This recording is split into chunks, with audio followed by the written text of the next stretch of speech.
将自己完全献上，毫无保留放在你的脚前，所有的悔恨，一切的称赞，无论苦与乐，都交托给你。主，我献上生命给你，用我一切精力来荣耀你生命。主，我献上一生给你，愿我赞美神迹，能成为馨香火祭。我献上生命给你。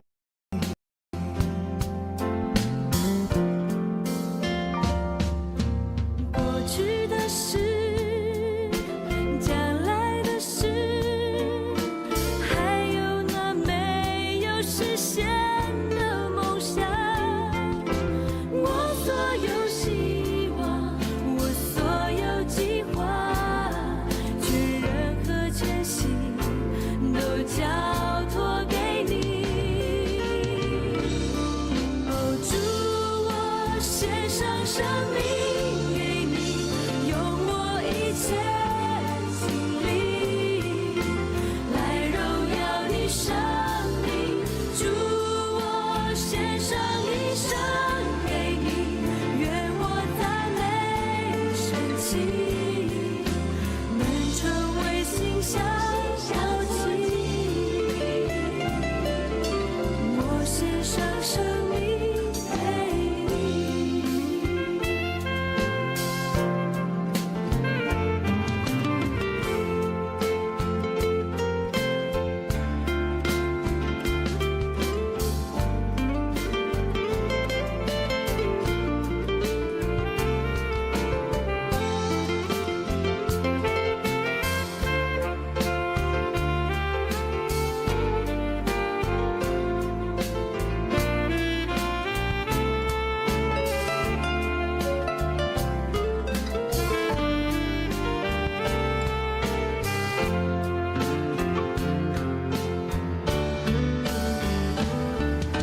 主，我献上生命给你，用我一切精力来荣耀你生命。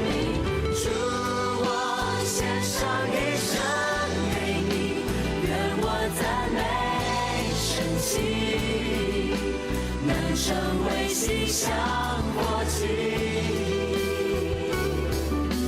我献上生命给你，献上生命给你，我献上生命给你，献上给你，我献上生命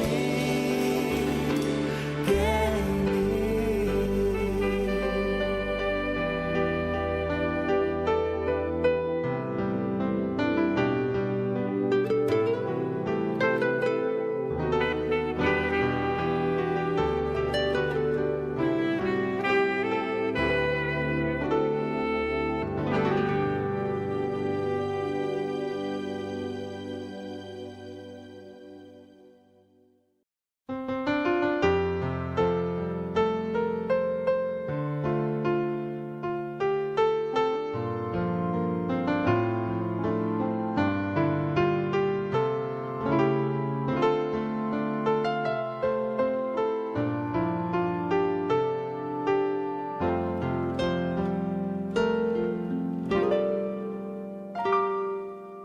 我将自己完全献上，毫无保留放在你的脚前，所有的悔恨，一切的称赞，无论苦与乐，都交托给你。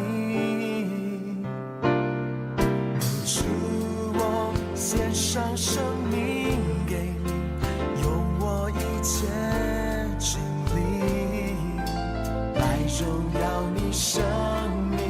主，上一生给你，愿我赞美神奇，能成为心上火气。我献上生命给你，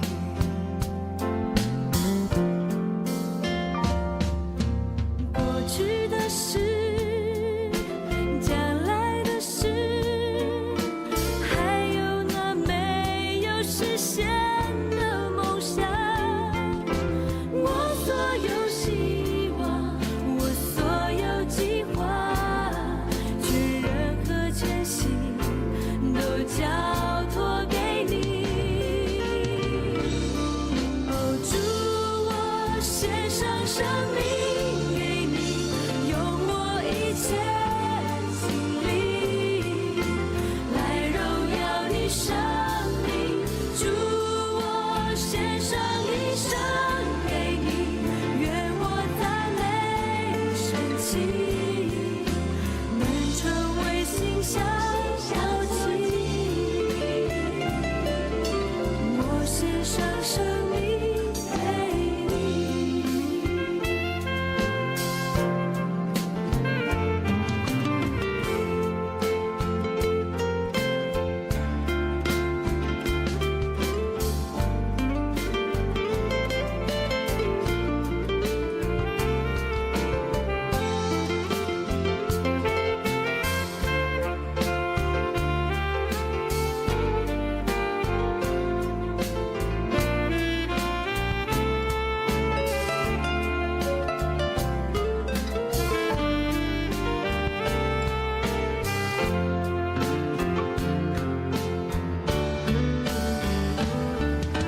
主，我献上生命给你，用我一切精力来荣耀你生命。主，我献上一生给你，愿我赞美神奇，能成为馨香火气。我献上生命给你，献上生命给你，我献上生命给你，献上给你，我献上生命给你。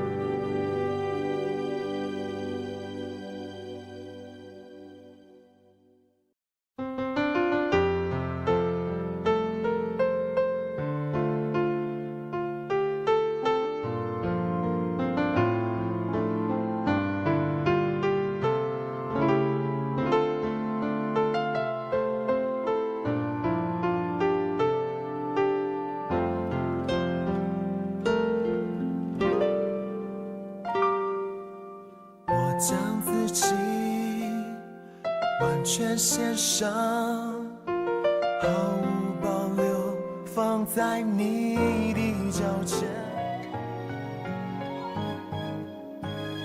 全世界。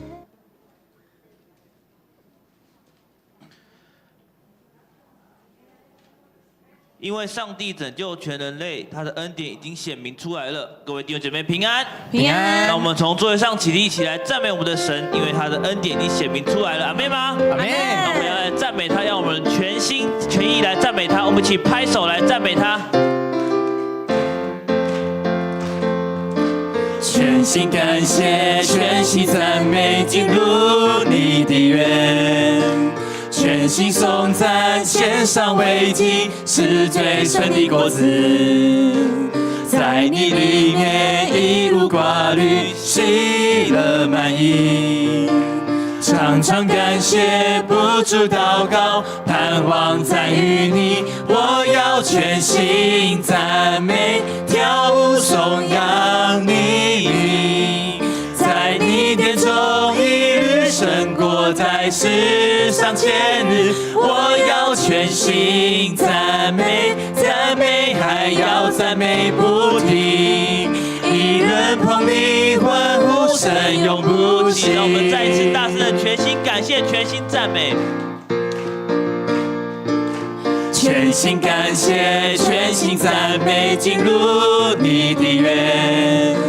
全心颂赞，献上为祭，是最纯的果子。在你里面一无挂虑，喜乐满溢。常常感谢，不住祷告，盼望在于你。我要全心赞美，跳舞颂扬你名。在你殿中一日胜过在世上千日。我要全心赞美，赞美还要赞美不停。一人捧你欢呼声永不息。我要全心赞美，跳舞颂扬你名。在你殿中一日胜过在世上千日。我要全心赞美，赞美还要赞美不停。让我们更大声的，我要全心赞美，永不息。我要全心赞美，跳舞颂扬你名。在你殿中一日胜过在世上千日。我要全心赞美，赞美还要赞美不停。一人捧你欢呼声永不息。一人捧你欢呼声永不息。一人捧你欢呼声永不息。哈利路亚，阿门，哈利路亚！让我们一起再次来大声来赞美主耶稣的荣耀要建立在我们当中，阿门吗？阿门。让我们一起大声来赞美，让我们一起拍手来赞美他。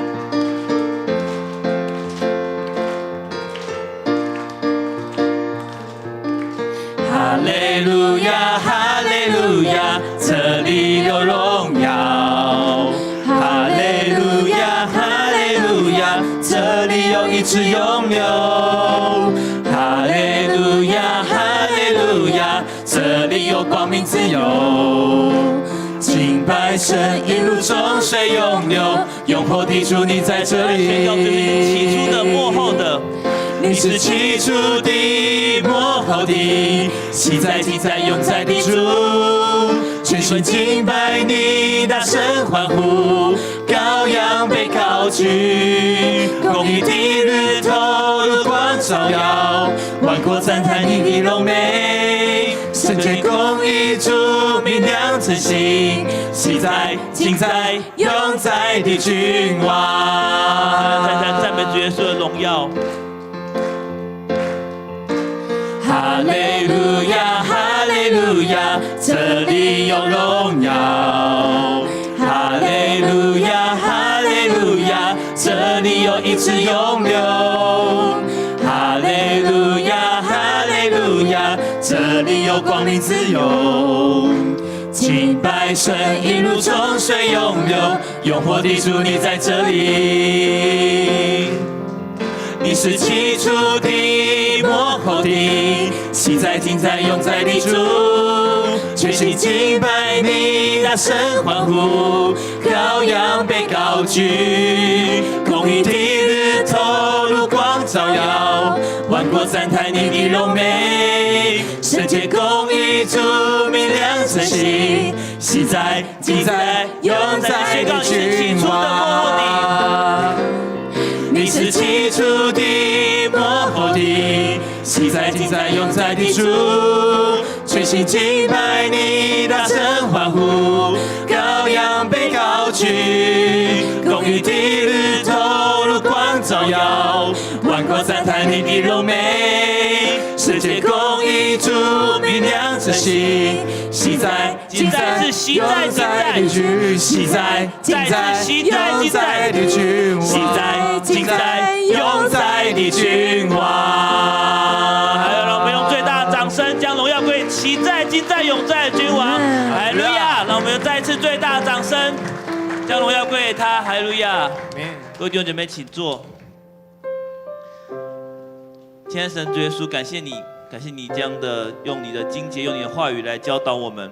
你的教导是你给我们最好的礼物，你的榜样也是给我们最好的礼物。也感谢你，耶稣在十字架上为我们献上生命，这更是最珍贵而且美丽的礼物。我们要满心的感谢你，我们要来敬拜你，祷告奉靠圣祈求，阿门。我们要用这首歌来赞美他。全世界最珍贵的礼物，天父赐给我们，耶稣为我们降生，为我们受死。全世界最珍贵的礼物，全世界最珍贵的礼物，天父赐给我们，耶稣为我们复活，赐我们永生。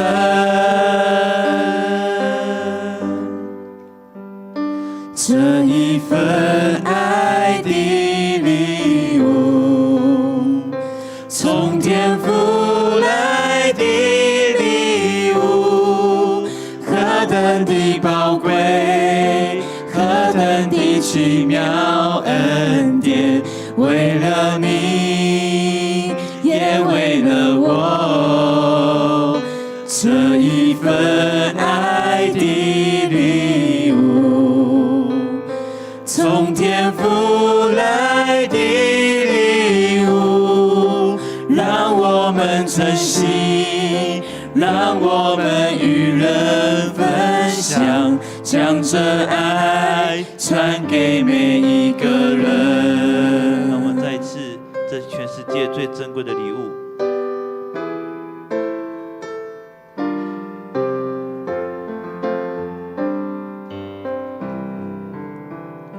全世界最珍贵的礼物，天父赐给我们，耶稣为我们降生，为我们受死。全世界最珍贵的礼物，天父赐给我们，耶稣为我们复活，赐我们永生。这一份爱的礼物，这一份爱的礼物，从天父来的礼物，何等的宝贵，何等的奇妙恩典，为了你，也为了我，这一份爱的礼物，从天父来的礼物，让我们珍惜，让我们与人分享，将这爱传给每一个人。这一份爱的礼物，这一份爱的礼物，让我们来领受神给我们爱的礼物。从天父来的礼物，何等的宝贵，何等的奇妙恩典，为了你，也为了我，这一份爱的礼物，从天父来的礼物，让我们珍惜，让我们与人分享，将这爱珍惜，让我们与人分享，将这爱传给每一个人。亲爱的神，主耶稣，我们满心的感谢你，感谢你们，你赐给我们每一个人这一份，主耶稣，你从十字架上复活这一份最大的礼物，让我们可以学习你的样式，让我们可以看到你的身影，我们就知道我们要去学习多为人付出，多爱邻舍，多爱我们的弟兄姐妹。主耶稣，因为你是何等的爱我们，帮助我们也可以用你的爱来爱我们身边的每一个人。就是我们将满心的感谢你，我们将满心的感谢，祷告奉靠圣名祈求，阿门。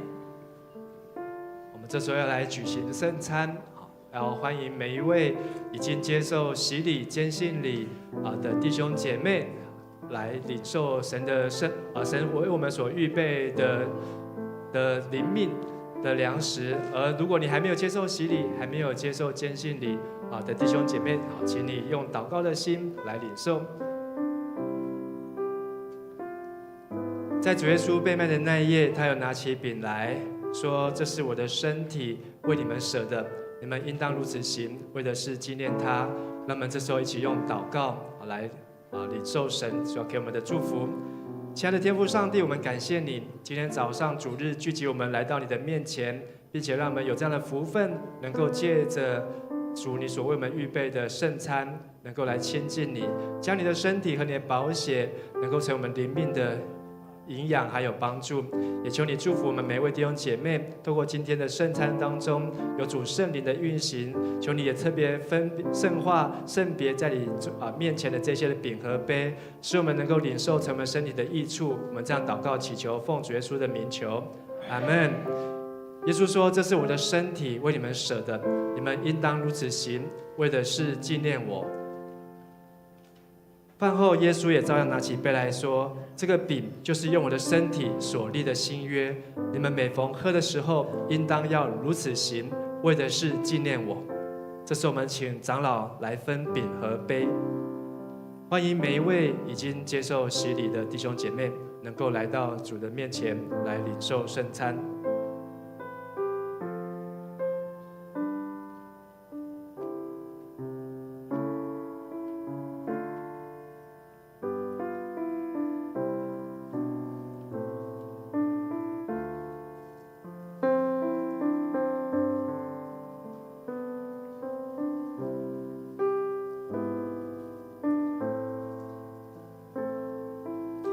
耶稣说：“我就是生命的粮，信我的必定不饿，凡活着信我的必定永远不死。”耶稣说：“我是生命的活水，凡喝我的必定不渴。”当我们拿到这份饼和杯的时候，请我们先拿在手中来等候，也做祷告，让我们能通过我们所领受的饼和杯，能够与主交通，能够与主相亲，也能够与主来亲近。主耶稣为你为我牺牲他的身体，在十字架上流出他的宝血，为要涂抹洗净我们的罪，要医治我们一切的疾病。因他所受的鞭伤，我们得到平安；因他所受的刑罚，我们得到医治。主耶稣说：“我站在门外叩门，凡听见我叩门开门的，我要进到他里面去，我与他，他与我一同来坐席。”耶稣说：“让小孩子到我这里来，不要阻止他们，因为天国正是像他们一样的人。”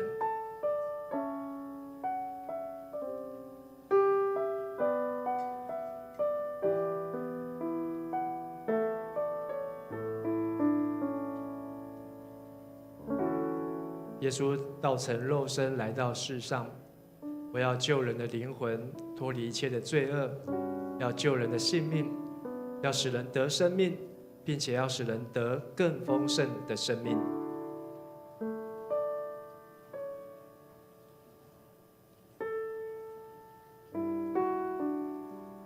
感谢主耶稣，谢谢耶稣。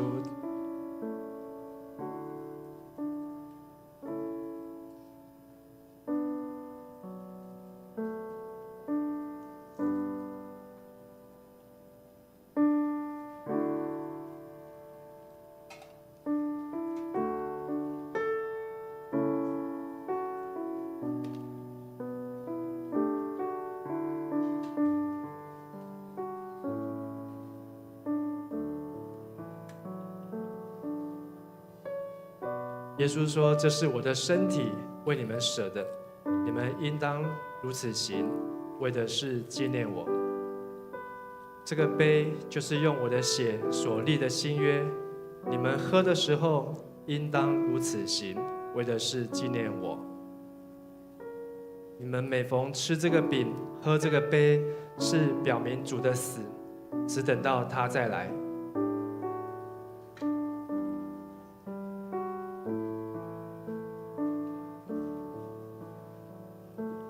耶稣说：“这是我的身体，为我们舍的，我们应当如此行，为的是纪念他。”让我们一起来领受。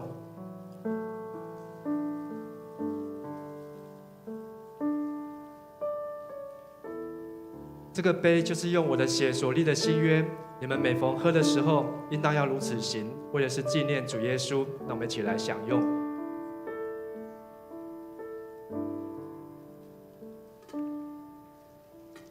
你们每逢吃这个饼、喝这个杯，是表明主的死，只等到他再来。我们一起来祷告。亲爱的父神，我们感谢你为我们预备这丰盛的宴席，也感谢你借着耶稣基督救我们的生命、救我们的灵魂脱离死亡，并且主耶稣来，他所流出的宝血要来医治我们，要来释放我们，要使我们的生命能够得着丰盛。也求你祝福我们每位弟兄姐妹，在领受今天的圣餐之后，让我们的身心灵都能够得到益处，也能够得到健壮。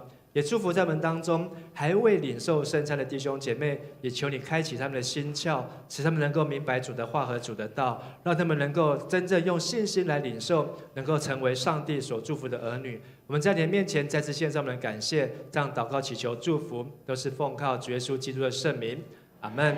我们这时候要来举行奉献。奉献是基督徒感恩的表现，是出于甘心和乐意。如果您不明白奉献的意义，请用祷告来表达您对主的感恩。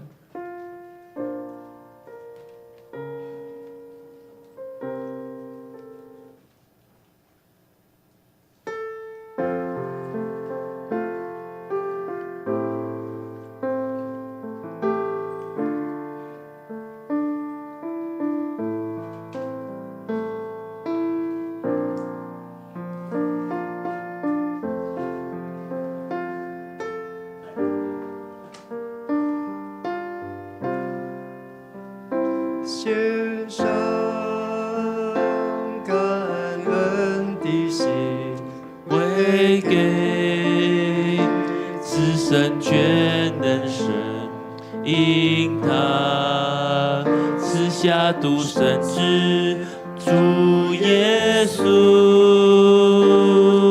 基督，献上感恩的心。归给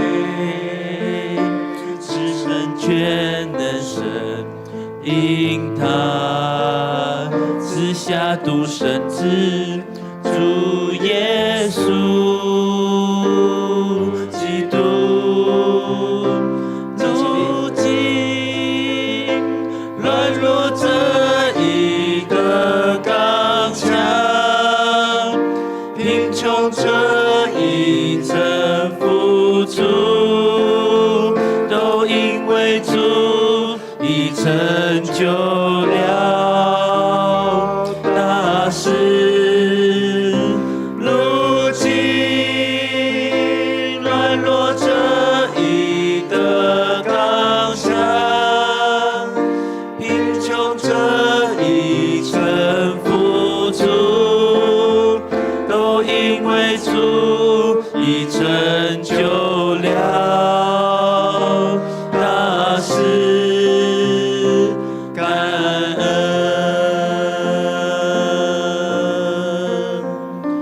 感恩，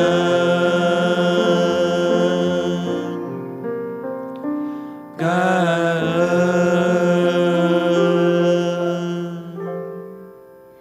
我们亲爱的主耶稣，感谢你，感谢你爱我们，感谢你与我们同在。主啊，你是我们的避难所，你是我们的力量。我们感谢你，我们也要荣耀你的名。主啊，请你坚定我们对你的信心，不受世界动摇。感谢主，主啊，最近天气渐渐的冷，天气不稳定，又有台风来打乱生活。求主施恩，保守每一个人有身体健康，也保守每一个人的家园。感谢主。现在我们献上金钱、时间、才能为主所用，请主悦纳，将祷告奉主耶稣基督的圣名，阿们。阿们。请坐。接下来由我来报告。那首先报告之前，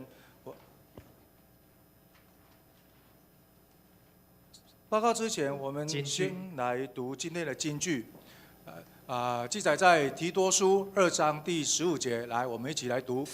你要讲论这些事，充分运用你的职权来劝勉人或责备人，不要让人轻看你。提多书2章15节。来，我们再来一次。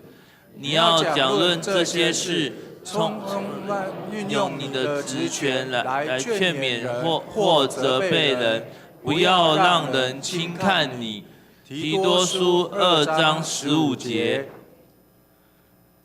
那60周年的系列活动已经全部完成。那感谢每位同工的辛劳，也感谢家人的参与。愿一切荣耀归给上帝。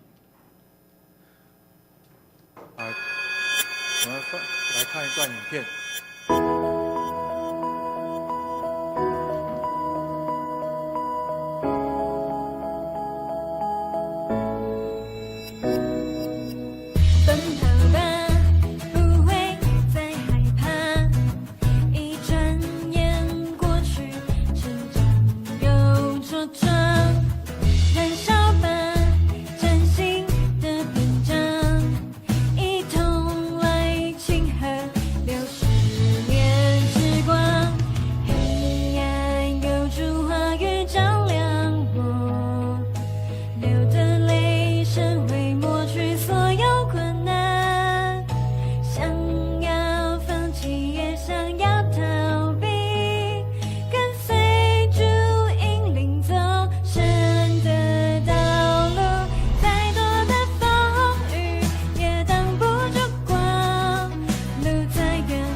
这次60周年的每一项的活动哦，在活动的当中，其实都充满着满的一个感动。尤其是像60周年的音乐会啊，然后我们的上个礼拜的一个感恩礼拜，对，都满的一个感动。好，那现在介绍一下，就是今天在第一场在台语礼拜的时候有举办，就是第6次的胜礼点。那今天成人洗礼是有邱瑞贤姐妹，然后坚信礼是陈允杰、廖诗涵以及廖伯成，然后信仰告白有林耀宗以及林义胜弟兄。好，这是邱瑞贤，然后允杰、诗涵以及伯成。信仰告白是林耀宗以及林义胜。不知道这几位弟兄姐妹不知道有没有在我们当中？对，应该是都没有。那我们遇见他的时候，我们也跟他说声恭喜啊。那还有几位是那个转籍的啊，就是李玉慧姐妹，然后谢三和姐妹啊，这是从那个其他教会转籍到我们教会的。好，下一页，我们拍手，鼓掌。那今天开始到月底，到11月底有这个圣诞糕的一个登记缴费这样子。那在我们49号的1楼入口那边俊伟执事有在那边负责让大家来登记。那优惠价是每一个20块好，那如果说有需要的，我们就到那边去登记。好，下一页。那今天的下午1点在我们49号2楼的礼拜堂有新任的长职的训练，还进行所有新任长职出席。花卉小组的一个定期会也是在本主日下午1点，地点是在402教室。松大讲座在11月12号星期三10点半到12点有主题是解梦系列，就是题目是从做梦了解人的性格讲师是王荣义牧师，也欢迎大家一起来参加。7到9月的一个图书借阅达标达标的是有借到6本的有黄小荣，然后有礼券300块。然后有接到3本的有杨荣慧跟庄雅竹姐妹，然后是礼券有100块。好，下一页。那下个礼拜11月15号星期六9点半到下午5点是我们教会的核心同工的一个退休会。那也请2025及2026的核心同工来参加然后这些核心同工就是长职区长组长校长队长以及干事。那也请在11月12号星期三前，在NINE的官方的账号里面报名，以例安排。那会后还有参叙。2026第1季的新眼光也请小组长来跟各小组来统计数量，然后在11月30号之前填写线上登记表单，或是向全家庭执事来登记。12月6号有竹中妇女部的一日游年会暨欢庆70周年感恩礼拜，那报名费是900块，那这900块还有含中晚餐、手作礼、纪念礼。那欲参加的请假田处一长老。11月寿星庆生，那请在场11月的寿星来，我们来来前面。我们11月的寿星，请来到台前。来，我们不要客气，我们大家来祝福。在周报第2页有寿星的名单。生日快乐，祝你生日快乐，祝你生日快乐，祝你生日快乐 ，Happy birthday， 还有没有？ Happy birthday to you. Happy birthday, happy birthday.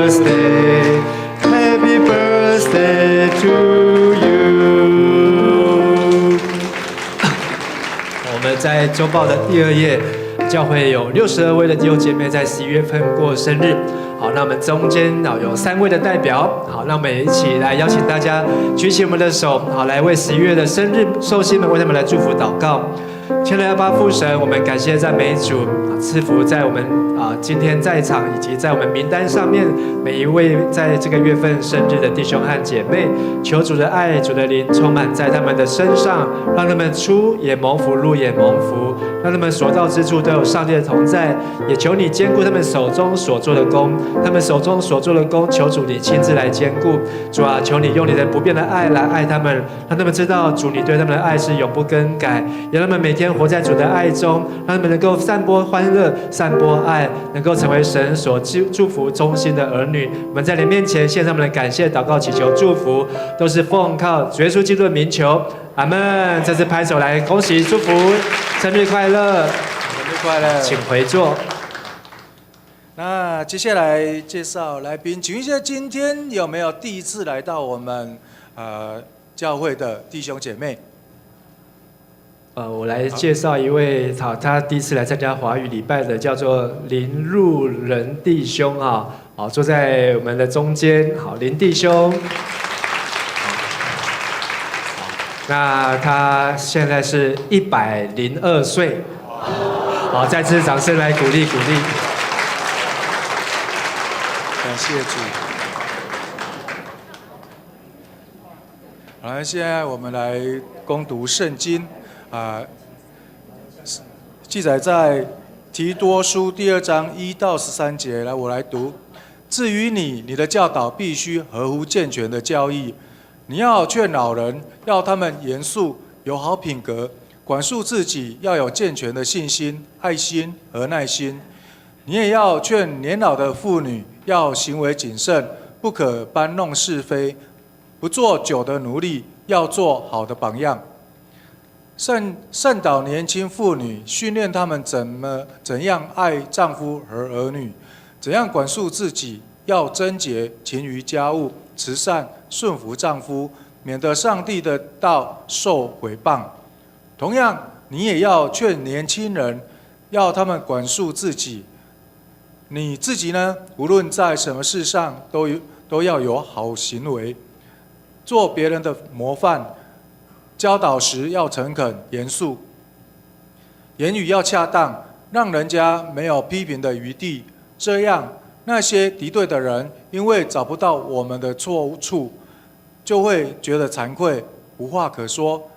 你要劝做奴仆的，要他们服从主人，事事讨主人的喜欢，不可顶撞他们，也不可偷窃，却要事事表现忠厚可靠，好在所做的一切事上，让有关我们救主上帝的教义更受尊重。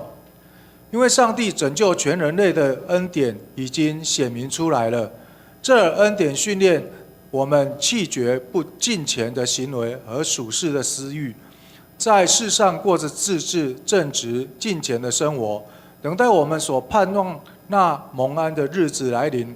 那时候，至尊的上帝和我们救主耶稣基督的荣耀要显现。接下来，我们要请本堂陈柏志牧师来讲道，讲道的题目是健全的教导。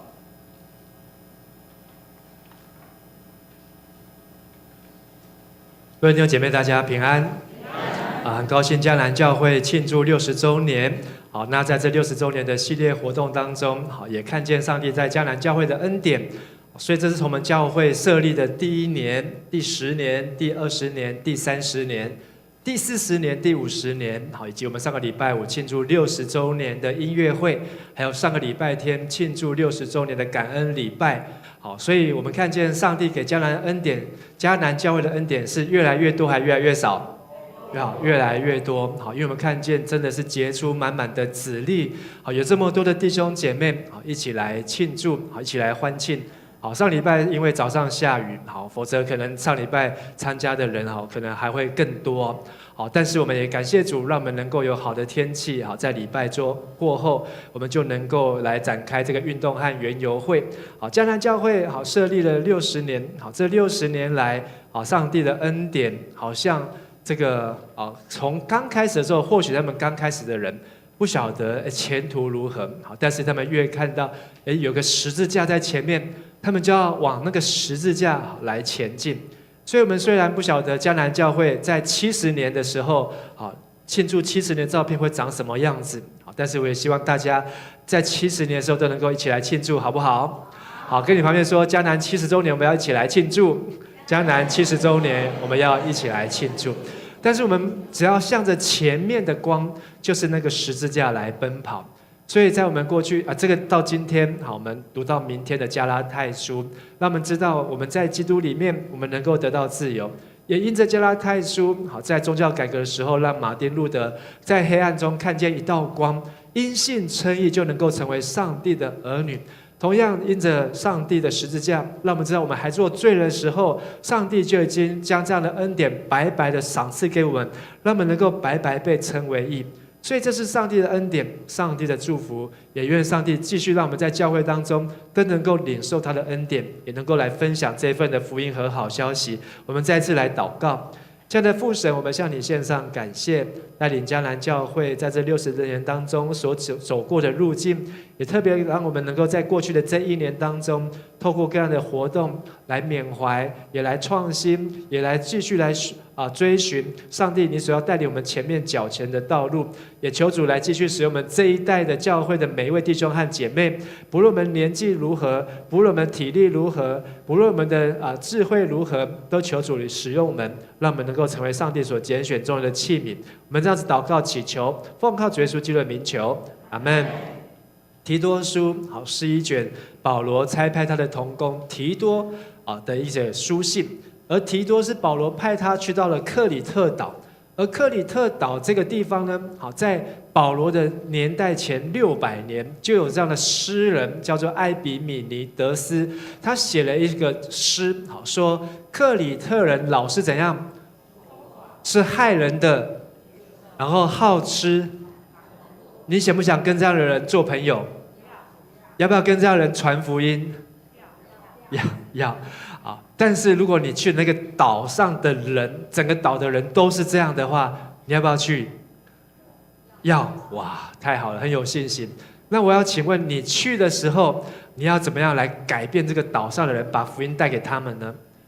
克里特人这一句话呢，到保罗时代呢，已经变成一个标签，你要拿来骂人说你这个人很克里特，就表示这个人怎样？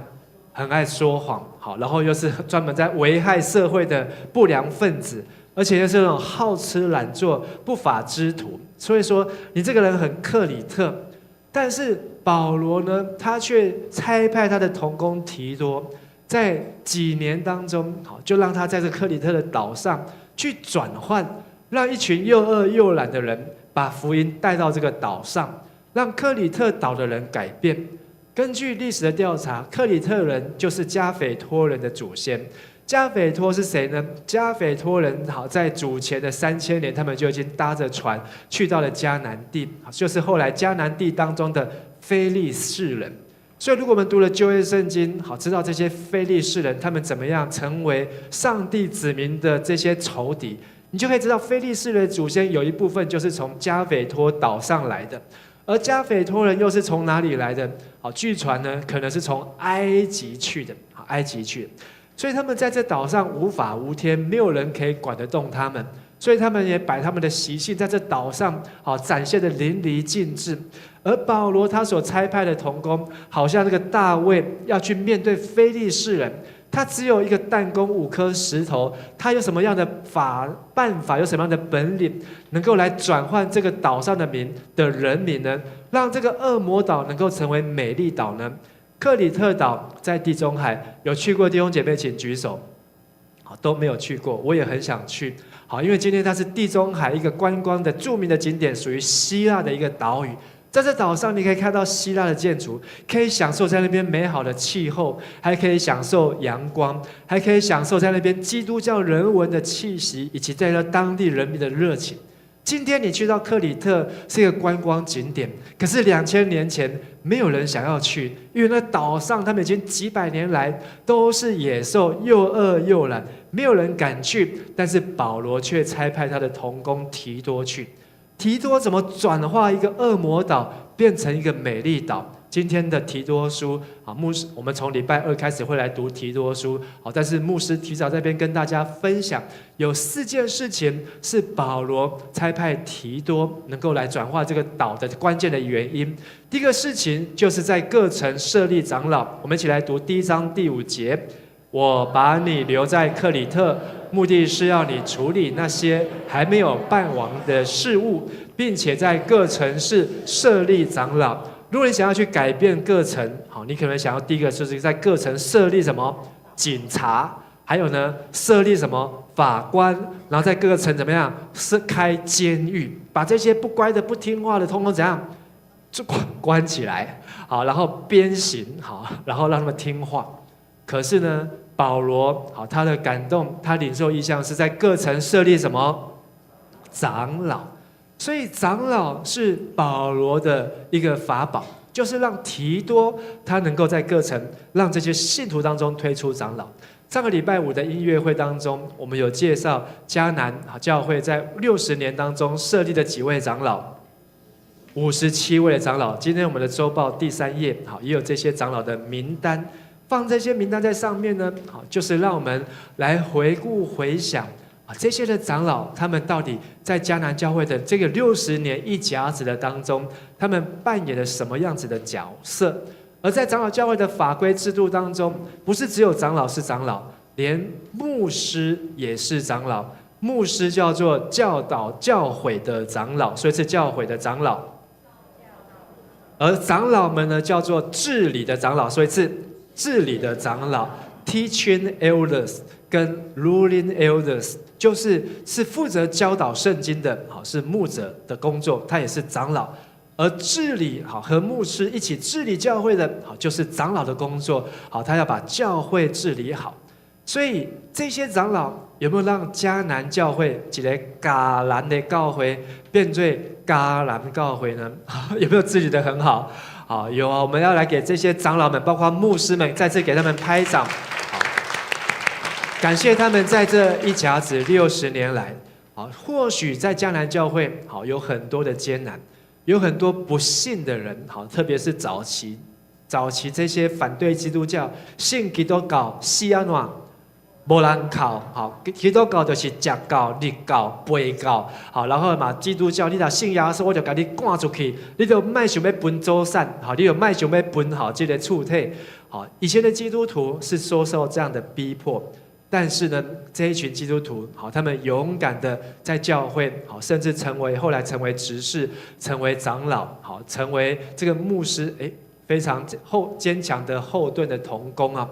所以我们在音乐会当中，好，也再次来邀请历任的长老，好，让他们都能够走红地毯啊，好，让他们能够回到从前的荣耀。我相信，好，这个荣耀只是在天上的缩影，将来去天上，好，这些长老能够尽忠职守，将来去天上要走什么地毯？好，金钟奖、金马奖，走奥斯卡，相信比那个要更加的荣耀，是的荣耀的地毯，荣耀的红地毯。阿们。所以保罗改变一个恶魔岛，他的做法是在各城设立长老。克里特岛好，北边有北边有2座城，南边有2座城，所以他至少要训练4个长老到不同的地方，好，城里面，而这些长老不是说叫他去就去，好，一定是保罗要提多训练好，然后训练之后差派他们出去。而这些长老要去到那个地方转化呢？第2个就是要先身教，才能怎样言教。在第1章好的第5节到开始说，保罗说：“我曾吩咐，当长老的必须是无可指责的人，他只能够有1个妻子，而且他的儿女应该都是什么？信徒，也都要把福音传给他的孩子。好，没有放荡或不受管教的事，就是这个长老他必须要先以身作则，他必须要先在家里面好好的治理他的家。第7节我们一起来读：他既然做教会的领袖，做上帝的管家，就应该是无可指责的。所以，为什么这些长老这么要紧？他们能够转化一个社区、一个城市，所以从他们自身做起。他们自身做起，包括后面不傲慢、不暴躁、不酗酒、不好斗、不贪财，甚至正面来看，要乐意接待，要做好事，要专尽自重，要正直，要圣洁，管束自己。而且他必须坚守那可靠、符合教育的教训，就是他们必须要把圣经读进去，还要再把圣经活出来。好，跟你旁边说，要把圣经读进去，要把圣经活出来。如果这些长老在克里特的城市当中，他们的行为标准跟当地人没什么两样，一样说谎，一样偷窃，一样好吃懒做，一样被人家在门口喷漆丢石头，这样的长老在这个城里面有没有影响力？没有。可是当这城里面人大家都说谎，只有这个长老他坚持说实话。当大家都在浑浑噩噩过日子，能捞则捞，能混则混，但是只有这个长老拿着扫把，拿着拖把，每天出门捡垃圾，而且挨家挨户的好整理这个环境。当大家都在睡大头觉，睡到太阳下山的时候，只有这些的长老们，他们愿意比人家更早起，透过祷告，透过读圣经，透过服事，透过奉献，透过牺牲来转化。保罗的策略就是要让这一群的长老成为真正的基督徒，阿们。要让这些长老，基督徒不是只有名称，哎呀，我这边挂一个我是长老，然后看到我就要说什么长老好啊，你看到我没有说长老好，哎，你怎么没有说长老好？保罗不是用这样的策略，保罗是要让提多来训练带出这样的长老们，真的是无可指责。他们要先活出来，身教才能够言教。在这个礼拜的小组当中，牧师邀请大家来分享，有没有一位令你敬仰的长老？好，因为这一场时间比较多，我可以分享。好，我要分享的长老有很多，好，但是我就简单分享一位，而且要分享不在我们当中的，好，这样子比较公平。好，我分享的是我们编号第18号的詹俊玉长老。好，那詹俊玉长老呢，让我印象很深的，就是呢，我那时候刚来迦南教会，看到哇，詹俊玉长老，他是星光产险的总经理，好，他是每天上班都有司机开车到他的家门接他去台北星光上班，啊，接他下班，但是他每天总是利用他司机载他去上班时间，他怎样读圣经、写灵修笔记。所以他就把他所读，他很喜欢读箴言，好，所以他把他读的圣经呢，后来就写了文章就集结出来。他本来是投教会公报，后来呢就有人鼓励说：“哎，你文章写这么好，你可以出书啊！”哦，就开始写了第一本书，好，叫做3个字的哈啊，突然想不起来啊，那个什么3个字的不是，他的书很多都是3个字，同音的3个字，熊想不起来，好，没关系。但是他就这样子，第1本、第2本、第3本，好，到现在他还是维持一样的习惯。但是有一次在小组当中，他分享，好，他每次陪他妈妈去南门市场买菜的时候呢，好，那个卖菜的都很辛苦，他都会跟他多聊一些。然后他每次都拿整张好去给他找。然后找的那些零钱，不管是几十块、几块钱，或是50几块钱，他说他都会说什么？免找啊啦，好，免找啊，这一些你就留着了，好，因为他知道那些卖菜的人很辛苦啊，好，所以在我们迦南教会当中，好，有这样的长老，好，是一个慷慨的长老，好，而且是一个很认真，好，愿意用文字好来分享，好，所以今天俊玉长老虽然在嘉光教会已经70岁，好退休了，可是他还是经常被邀请，好，去到不同的教会继续再来服侍啊，所以你也可以在小组当中来分享。有哪一位属灵的长辈，他们怎么样活出圣经的话？保罗告诉提多，你要吩咐这些长老们，就要先身教才能够言教，这样他就能够用健全的教义来怎么样感化别人。别人会能够信主信耶稣，不是你把圣经送给他，把更新传给他，他自己就会来信耶稣。一定是他看见你跟我。看见我们的好行为，说：“哎呀，基督徒跟别人都不一样。”所以，到底是什么样的力量？到底是什么样的能耐，能够让基督徒在这个世上不会同流合污，不会跟别人一样，这是基督徒要活出来的。第三，保罗的策略就是要避免神的道被毁谤。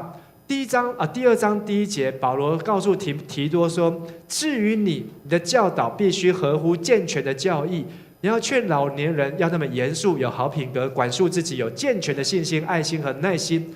你要劝年老的妇女要行为谨慎，不可搬弄是非，不可做酒的奴隶，要做好榜样，要善导年轻妇女，训练他们怎样爱丈夫和儿女。”第5节，我们一起来读：怎样管束自己，要贞洁，勤于家务，慈善，顺服丈夫，免得上帝的道受毁谤。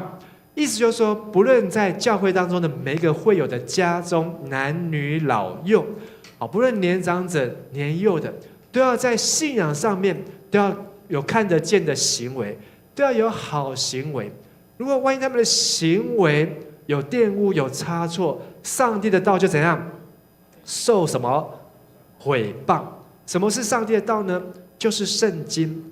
所以保罗要提多说，你把圣经带到这岛上，你要圣经怎么说，就要让教会的弟兄姐妹，特别从长老们开始，圣经怎么说，我们就怎么做。所以感谢主，我们在过去这几周1周多，我们的长老执事每天早上带领我们共读，现在在读加拉太书，有没有来参加？没有参加的，跟你旁边说还没有参加的，今天回去要赶快参加。今天还没有参加的，今天回去要赶快参加。怎么参加呢？你就扫教会的 QR code， 或是你上教会的 YouTube， 你只要按订阅，每天早上6点，它就会有通知，就会你打开 YouTube， 你就会看到，它就会在最上面，就会有每日的共读加拉太书。而这就是要让上帝的话透过牧师教导的长老，还有长老治理的长老，甚至将来的准长老，就是执事们，大家都能够一起把上帝的话能够传出去。但是你不是只有传，只有讲，还要怎样？你要去做，你要去实行，你要去执行。所以后面保罗也说，同样劝年轻人要管束自己。从第7节开始，这是给长老工作；第7节开始是给提多的任务。你自己呢，无论在什么事上，都要有好行为，要做别人的模范。教导时要诚恳严肃。第8节，我们一起来念：言语要恰当，让人家没有批评的余地，这样那些敌对人因为找不到我们的错处，就会觉得惭愧，无话可说。所以保罗知道提多要去的克里特岛，这些人不是简单人物，这等于把你派到什么竹联帮啊、天道盟啊、同和啊、什么统促党啊，派到那里面去跟他们传福音。但是你要在那个地方怎么样能够用上帝的话来改变他们，就是你要用上帝的话来炼净自己。刮别人的胡子之前要怎么样？先把自己的刮干净。你要挑别人眼中的梁木，要先怎么样？把自己眼中的刺先揪出来。提多是谁呢？提多他是第一代的基督徒，他没有受割礼，他是一个希腊人。而保罗说这是做我真儿子的。保罗有3个儿子，第一个就是提摩太，第二个是提多，第3个是阿尼西摩。这3个都在保罗的书信当中被他称为是保罗的儿子。虽然保罗没有结婚，没有生小孩，但是他把这些要紧的同工当作自己的儿子，甚至就是保罗自己带领信主的，像提摩太一样。而当保罗巴拿巴第一次要去耶路撒冷教会去辩论受洗之后要不要接受割礼，受洗之后要不要按照旧约的摩西律法来遵守的时候，那时候提多就已经出现，就跟在保罗的身边。我们读加拉太书有看到。而在这个耶路撒冷会议开完之后，第2次布道旅行的时候，提多就经常跟保罗在一起，也成为保罗非常重要的同工。甚至有一次哥林多教会，保罗去那边传福音，哥林多教会出现了有人发这个黑函，说攻击保罗。所以保罗甚至亲自从以弗所坐船去到哥林多，可是他也没有办法解决这些哥林多教会对他的误会和误解，所以他只好再派提多去，送了这个哥林多前书去。结果呢，派去的时候呢，这个提多在短短几个月当中，他不仅帮助保罗来化解这个哥林多教会对保罗的误解，甚至让哥林多教会跟保罗的关系能够修复，所以才写下了哥林多后书啊。还有甚至哥林多教会也奉献了一大笔的钱，就是由提多和保罗一起带回到耶路撒冷教会去，帮助耶路撒冷教会所遇到的地震，他们所遇到的需要急难救助金啊。而提多一直到保罗的最后一卷书提摩太后书的最后一章，他的名字还出现在那里，说提多往达马太去了，就是他在克里特岛的工作告一段落，或是保罗要提多出新的任务去到达马太，而提多一直跟在保罗身边。所以提多是一个这样子的同工，是保罗属灵的，是保罗做保罗真儿子的。所以保罗告诉提多说，至于你的教导必须合乎健全的教义。如果这些的各层的长老是长老，那提多就像是一个牧师一样，他要带领这些的长老，他自己本身也要在教导上面能够有健全的教义。在我们的教会要怎么样帮助每个基督徒、每个信徒？我们现在有加上今天受洗，已经有超过600位的会员。这么多的会员，我们要怎么样帮助他们，也将来有一天可以成为教会的长老，成为教会的提多呢？很重要的就是要接受装备训练。跟旁边说装备训练。而我们的教会也从前年开始，就是牧师就任的那一年，我们就开始了 A1 的叫做初信造就， A2 叫做什么？长大成熟。接下来明年我们要进入 A3， 就是服事训练，再往后呢就是领袖训练。透过4个阶段，总共有40堂课，40堂课，透过这样的课程，就是要帮助每一位信徒都能够成为门徒，而门徒能够成为中心的监督和长老，能够在教会甚至在各城，好像当初我们派出去了彭辉长老、香林长老，派出去了俊玉长老，甚至33年前，这个黄金梅长老，还有那时候是东冲执事，去到了洪恩教会，一样能够让各城的教会里面都能够宣扬上帝的福音。所以鼓励大家都要能够一起来参加这个福音造就的课程。而最后保罗对提多的教导提醒，就是要在今世过克己、正直、敬虔的生活。保罗继续在第2章说，这些奴隶他们很辛苦很可怜，因为在他们2000年那个年代，奴隶就是奴隶，一辈子别想翻身。今天我们还可以从这个阿扁总统，在台南的乡下，哇，他可以一路做到台北市长，还成为中华民国台湾的总统。但是在那个时代，没想啊，不可能的事情。可是保罗用圣经的教导，要提多和这群长老们，不论你在什么样的环境当中，都要为主以为是大喜乐的。你要在你的职分，在你的本分上面做好，没汤香。不要让你的老板说你怎么好吃懒做、浑水摸鱼。不要让你的同事觉得你当个基督徒也是同流合污。所以这些的奴隶也在提多的教导当中，事事表现忠厚可靠，让他们主人觉得你这个仆人跟别的仆人很不一样。就好像创世纪里面的约瑟，他在埃及的这个宰相的家中当奴隶的时候，他表现就是跟别人不一样。所以他事事忠心，主人也相信他，甚至派他管理更重要的工作。而这样子的训练叫做恩典的训练。第11节，因为上帝拯救全人类的恩典已经显明出来了。12节我们一起来读，这恩典训练我们弃绝不敬虔的行为，和属世的私欲，在世上过着自制、正直、敬虔的生活。我们要如何在这世上过一个基督徒的生活，好行为的生活？要接受训练，而这样的训练，保罗说叫做恩典的训练。我们说一次，什么是恩典的训练？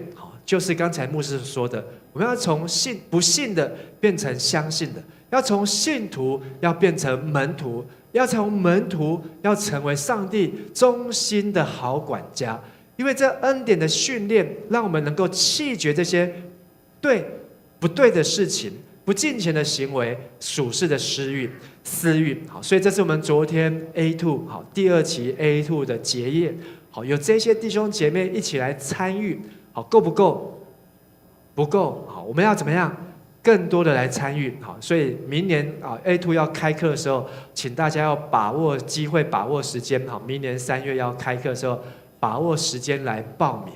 好，让这样子的训练，不是你为了拿到一个课本，也不是拿到一纸证书，更重要的是，你要在这样的训练当中，要来对付自己的老我，把这些不敬虔的思想、不敬虔的话语，要能够彻底的来对付，让我们的生命能够不断的向一层一层的往上爬。好，所以我们的 A2 长大成熟，叫做请上8楼，就是要从1楼爬到2楼，然后不断的爬上8楼。好，牧师住在教会的8楼，每一天我都走楼梯。好，我要至少要走2趟以上，好，我才会坐电梯啊。好，就是好，每天要求自己至少要走2趟，1楼到8楼，1楼到8楼。好，走超过了我才会坐电梯。好，但是如果那天太忙，好，很早就要出门，那就不爬了。好，但是呢，透过这样，就是说每爬1层楼，也在你在爬楼梯的过程当中思想，在反省自己，好，在检讨自己的生命有什么要对付的。最后结论。保罗告诉提多要充分运用你的职权。好，14节2章14、15，我们一起来读。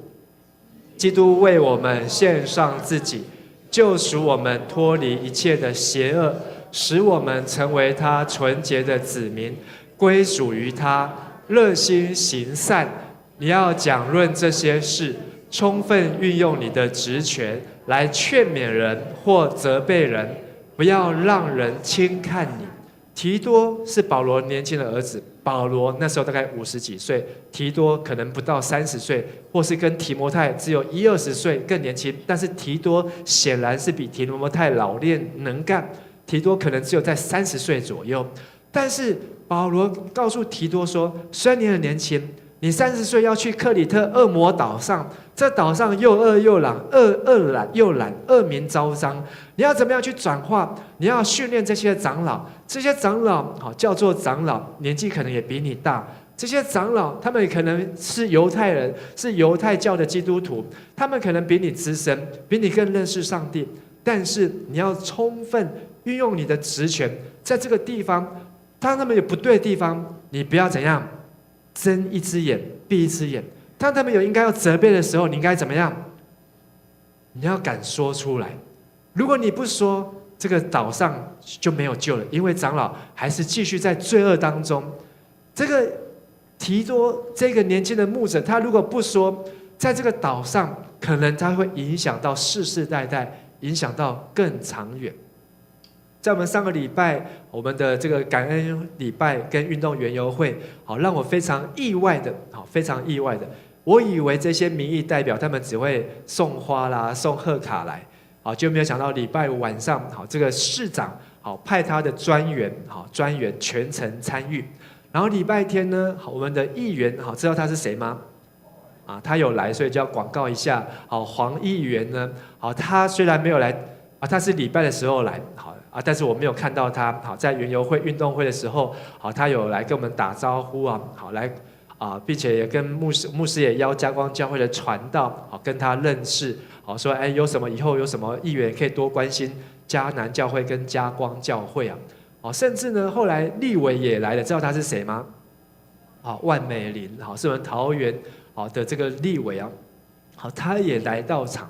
好，当他们来的时候呢，我就带他们大概看一下，他们看到我们那时候刚好是运动会跟园游会，好，他们真的是非常的讶异。说哇，教会你们这个活动办得真好啊！好，他们参加每个学校的运动会，参加国小、国中、高中的运动园游会，可是他没有参加过说教会的运动园游会，哦，是长这个样子的，好，而且还有慈善机构，还有这些的摊位，哦，所以他们哦真的是非常的称赞，哦，甚至这个立委还主动跟牧师加赖说，牧师我可以加你的赖，我说你已经跟我要过，我已经有你的手机了，好啊，当场又加了赖这样子。好，但是呢，好，没有想到加赖没有多久，好，过2天，好，我们的中会的北一区，好，明年有个计划，就是要办一个联合的礼拜，好，想要找一个大一点的场地，所以也就跟这个宗教科的科长，好，也跟这个立委，好，说可不可以帮我们来找这个场地呢？这个立委读了赖的讯息，我才给他，好，就早上8点不到，他就打来了，好，说牧师，好。我已经呢问了这个体育局的局长，好，说桃园巨蛋可不可以用这样子，好，然后呢，局长说桃园巨蛋啊现在呢正在修整，啊，不过呢啊明年4月会完工，里面会完工，好，但是外面还没有完工，好，那这个立委就问了很多的问题，这个局长说好，那他再去问这样子，好，我要讲的是说，好，万事互相效力，然后呢。叫爱神的人得益处啊！好，如果我们也可以自己关起门来办一个60周年的活动，好，可是我们很早就把邀请卡好寄给了市长，寄给了立委，寄给了议员，寄给了里长，好，让他们知道说，迦南教会在桃园已经60年了，迦南教会在这个地方好，也有上帝给他的祝福和恩典，所以当他们有机会走进来的时候，好，他们真的就是能够见证。为什么要办一个更大聚会？就是希望当下次那个办一个更大聚会的时候，不仅是议员也能够来做礼拜，立委也来做礼拜，还有谁呢？市长也能够来做礼拜。好，又要透过我们教会这么多的教会，能够有这样合一的见证，好，能够让我们的这个福音，好，在各城里面，好，真的能够让恶魔岛成为什么岛？美丽岛。在这个礼拜当中，我们的南门市场发生大火，非常的遗憾啊。南门市场跟迦南教会是同年啊，差不多是都60岁左右啊。好，当迦南教会庆祝60周年，可是南门市场遇到60年来好最大的火灾啊，好一夕之间，好真的是一个晚上烧掉了1/3到2/3啊，好就是很多应该是2/3啊，好2/3，好，所以这个内滩，好内滩呢几乎都没有办法做生意，全毁。好，不过好立春节在我们当中啊，好上帝也保守他，好完好无恙啊，好他的门头还放了3只的瓦斯桶啊在门口啊，好，但是我有看到那个人家的瓦斯桶是烧到黑掉，好全黑哦，还好没有烧过去，好，但是他的瓦斯桶还干干净净的啊。还有那个竹针好的电好也都是完好，好，但是呢没有电，好，所以这个礼拜也都放假，好，南门市场现在正在开会当中，所以牧师也透过好立春节啊，透过我们的小组员啊，或是有一些住在市场附近的，跟他们说，好，在迦南教会，我们可以帮忙申请急难救助金。这个急难救助金不是我们教会，因为我们教会的友爱基金好只有几十万，好30几万而已。好，没有办法去帮助那么多的摊贩，但是我们有一个1919救助协会，它可以申请急难救助金。好，你只要申请，好，它最多可以马上，好就可以拨给你，好有大概是2、3万块，好就是他看情节啦，好可以来帮助你在短时之间的需要，而且只要透过教会来申请，好没有什么条件，好没有什么就是你只要是急难救助需要帮助的家庭，所以这些的急难救助好金是怎么来的呢？救助协会每一年好都要募4000万。这4000万就是要用在这些有需要的，不论是遇到火灾，或是光复的土石流，好，或是遇到地震、遇到台风，好像今年好在台南嘉义的这个台风非常的严重，救助协会好甚至还有的去帮他们募款，好帮他们出钱修那个屋顶，就是透过这些的捐献来的。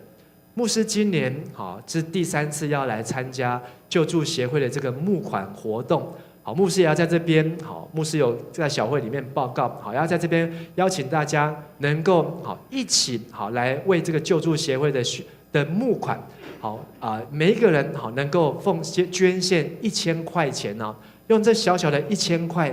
好，能够成为全台湾各地啊，甚至救助协会还帮助到日本去啊。不过它的主要还是在台湾，它是帮日本介绍资源。有一段小小短短的影片，好，我们一起来观看。大家好，我是2025年1919单车环台的募款勇士陈柏志。1919单车环台是1919爱走动急难家庭救助计划每年最重要的公益募款行动。今年我们将连续第21年启程，38位全程勇士与18位接力勇士将从12月20日出发，以15天顺时针骑乘1300公里环台1周，深入100个乡镇，探访30个1919服务中心，为急难家庭筹募救助金。22年来，我们已帮助超过17400户急难家庭。不止金钱，更有心灵的陪伴。经济越不景气，越需要有人伸出援手。邀请您与我们一起陪急难家庭撑过人生最难的一段路。1919爱走动，齐心齐力，Go Go Go！捐款请搜寻1919单车环台，愿上帝赐福您。也是神所藏的梦。我们用拍掌来为这些急难家庭，为他们来加油啊！那除了拍掌为他们加油，好，我们也可以做小小的斗内奉献。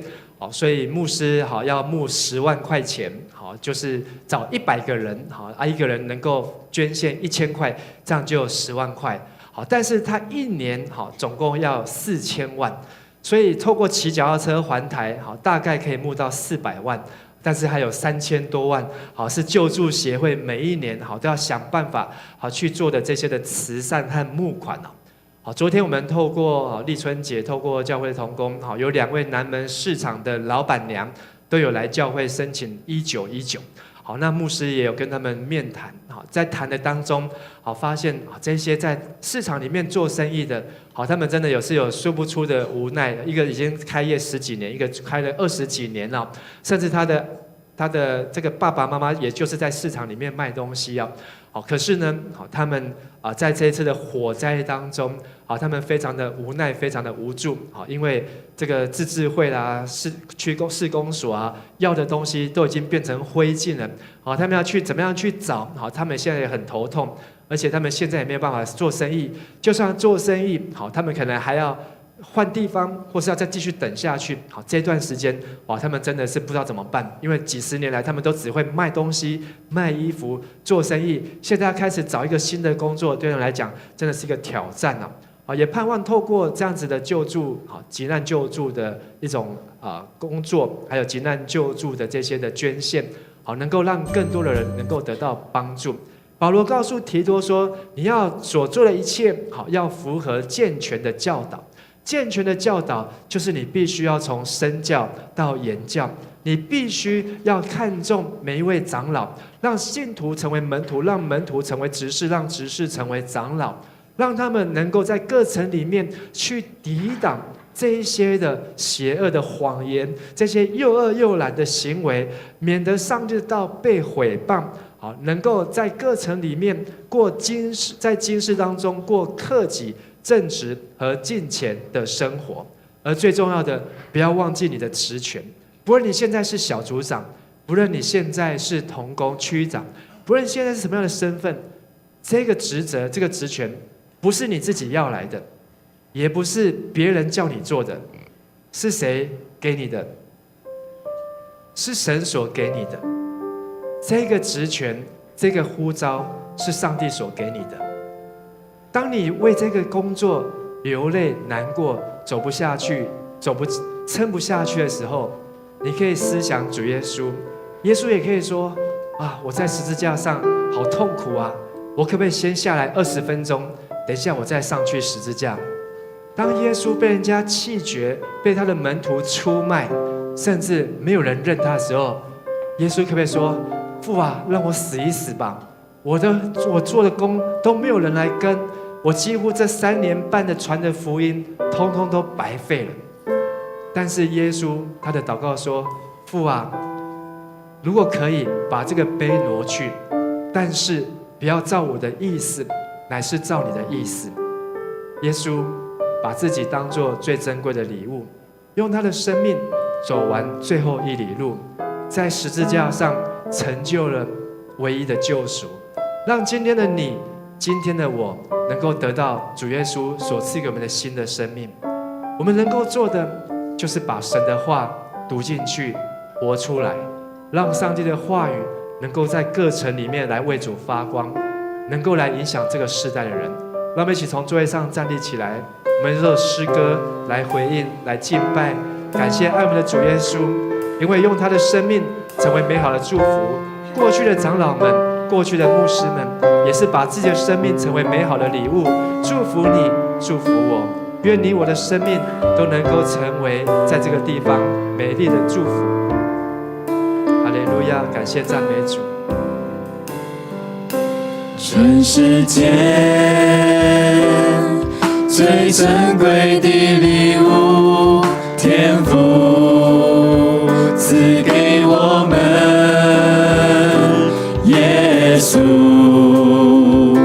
为我们降生，为我们受死，全世界最珍贵的礼物，天父赐给我们，耶稣为我们复活，赐我们永生。